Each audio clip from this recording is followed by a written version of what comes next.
আসসালামু আলাইকুম।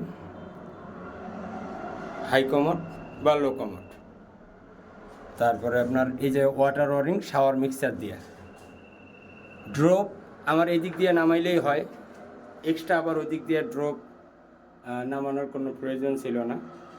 কেননা এখানে বেসিং লাগানোর পরে আপনার টাওয়ারে লাগানোর কিন্তু জায়গা দরকার। ব্যাকে যদি দেওয়া হয় শাওয়ারের পানি চলে আসতে পারে। আচ্ছা, ওয়েস্ট ওয়াটার এর আশেপাশে হবে, হয় এই কোনায় হবে। ওয়েস্ট ওয়াটার এখন চলে গেছে বেসিংয়ের কাছে। হ্যাঁ, মানে বেসিংয়ের নিচে পড়ছে, অর্থাৎ তাহলে যখনই আপনার টয়লেটে ঢুকবে সবসময় কিন্তু এই সামনের অংশটা ভিজা থাকবে। হুম, যদি এই যে আমি যেখানে দাঁড়ায় আছি এদিকে থাকতো হাইকমোড, এর পাশে এটা, তাইলে এই জায়গাটা সবসময় ঢুকতে গেলে শুকনা থাকতো। এখন কি হবে, উল্টা হয়ে গেছে। হ্যাঁ, এই ওয়েস্ট ওয়াটার চলে আসবে এই কানির চলে আসবে।